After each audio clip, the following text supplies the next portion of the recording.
Ramadan starts, we're all very excited, the atmosphere is electric, you've got the euphoria and everything's going well. You're praying your tarawih, you're getting over sehri, you're going to sleep, and then you're enjoying the fasts and everything else. And suddenly after about 3 days, suddenly you get tired. Fatigue sets in and you can't maintain it. Why? Well, one of the reasons is that we don't plan it properly. We know that, for example, our sleep is going to be disturbed. So we need to ensure that we get enough sleep, but at the same time, we spend maximum time worshipping Allah Azza wa Jal, reciting the Quran, going to the masajid.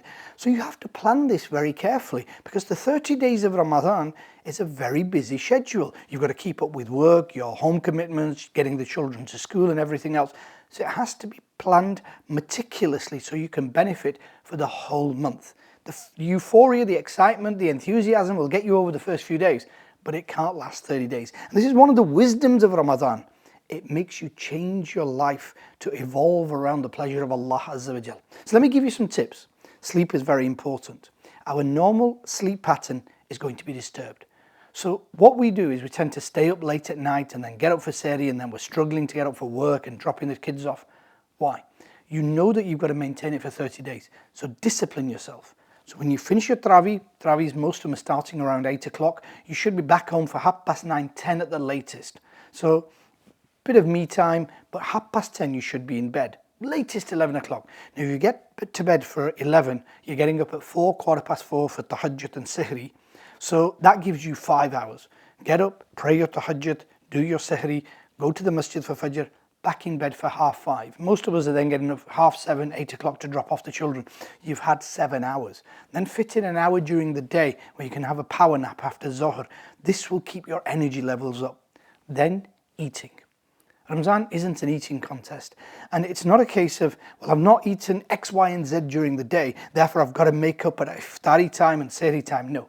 Ramadan is about you controlling what you eat. Ramadan is about you actually giving up things for the pleasure of Allah Azza wa Jal. So when you eat moderately. You eat enough so that you can feel the pangs of hunger, which is the essence of Ramadan. It kind of abases you, it kind of gets rid of the arrogance and the pride, and it shows you how human we are. So try and eat in moderation. Then if you go for the heavy stuff, the parathe in the morning, the samosa pakode and kebabs in the evening, you might be able to pull it off for a day or two, but after day 3 or 4, your whole system will rebel because it's not used to such heavy foods at these times. So the way to do it is moderation. Yes, maybe a few times a week, have your half a paratha, but for the most, try and stick to things that are going to make the day easy for you, like cereals, like porridge, like Weetabix, things like that. These will make you feel good during the day. And then in the evening, plenty of water, plenty of fruit. This will help you. And then once you've had these, then you can have your snacks and everything else, but anything in moderation so that it doesn't make you too tired for tarawih.